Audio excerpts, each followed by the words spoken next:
How's it going, cyber friends? Today we're going to talk about my homemade lure retriever.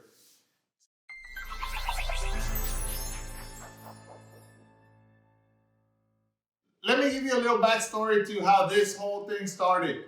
I've been fishing all my life, on and off, and I have always been part of fishing groups on Facebook.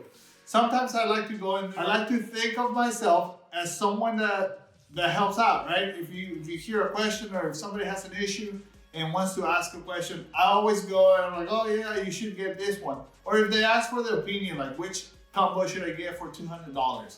I like to throw in my 2 cents, right? It's clearly up to them if they want to listen, but if they're asking for an opinion, why not, right? Let's help them out. At least tell them our experience with different products. There was somebody that was asking if buying a $20 square bill crankbait was worth it. And I said, you know what, that lure is probably really good. However, I wouldn't personally buy it just because of the simple fact that when I get snagged on my $5 to $6, $7, let's say striking lipless crankbait or square bill crankbait, if I get those snagged, I feel pretty bad. I hate doing that. I hate not being able to recover it. And then to lose a $20 lure, it'll probably hurt even worse, right? So I was kind of like joking around saying like, hey, look, I wouldn't get it because I always get snagged. Then of course, somebody comments on my reply and says, hey, why don't you just get a lure retriever? And I was thinking, is he messing with me or is that an actual thing? So of course, I go straight to Google and I started looking up lure retrievers. And there was some very good designs, different brands, different ideas, different price ranges. But the concept was about the same, right? Something heavy that goes down there and knocks the lure out of whatever is snagged onto. There's a root, a log, a rock, anything.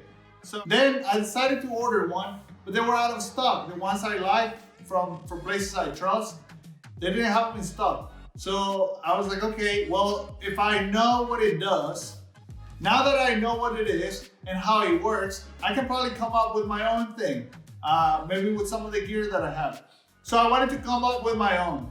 I went to the hardware store and I got me this line for about $2. And then I was thinking, what do I have that's heavy enough that can potentially hit the lure and get it out of wherever it's stuck, right? So I grabbed some drop shot deep sea fishing weights. I put 3 of them together by this line. Also, they're secure with this attaching clip. And the bottom half of this clip is keeping them together, and then the upper half is gonna help us secure this to the line, to our fishing line, right? Once you get snagged or stuck underneath something, you can throw this on the line, and then this will run down the line and hopefully hit your lure, get it free and hit it and loosen it up, right? Get it all free for you. So anyways, so that on paper, that kind of like sounded good, at least for me. But today I had a chance to go out there and actually try it.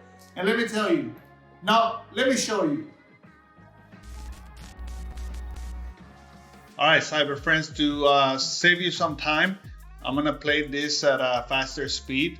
But as you can see, I'm on the original video, I was explaining a little bit about how this works. But I already did that, so we're just gonna watch it in action here at my local pond. At this time, I didn't know what I was snagged onto, so I just went to do what I would normally do, or what the plan was. And then, fortunately, it wasn't snagged onto anything major, anything big. It ended up being just a little tiny stick. What I think it actually happened is that stick got stuck on a root or something like that. And then when I finally knocked it loose with the lure retriever, it came out. What did you guys think? Have you guys used one of these? Have you bought one? Have you made your own? Do you have a better way? Let me know in the comments. I'm pretty happy with this design. After I came back, I was so excited that I added an extra weight just because the line is so thick and when it's extended all the way out, it kind of creates like an extra weight. So I just wanted to have something heavier. on the video, I don't know if you noticed, it only had 2 and it worked out just fine. But by adding that third one, I think it's gonna have that extra punch. So obviously this is gonna work with gravity. So you can't use it when you get snagged on a tree or anything like that. Whatever it's snagged onto has to be lower than the tip of your rod in order for this to work, kind of like it's sliding down and knocking it free. But you know, at least for me, it's a really good tool, especially when you're using those treble hooks, when it has 3 of them. Those things get hooked on like everything. Most of the time I throw one of those lures, I always end up getting snagged and it's really hard to get them off. I mean, and I tried everything, right? Where you run, you hold on to the line and you kind of like slide your rod into the line. I try slapping the line onto the rod. I try wiggling. I have tried multiple things, but sometimes it's just knocked down there and you can't get it out. Well, this is gonna help out on those tough occasions. It's probably not gonna work all the time, but at least I have a way to get it down there, give it a try. If it doesn't work, then bring it back. But right now we're 2 for 2. So I'm pretty excited and I wanted to share this video, this idea. Let me know what you think. And like always, fishing friends, thank you for watching. Have a great fishing day.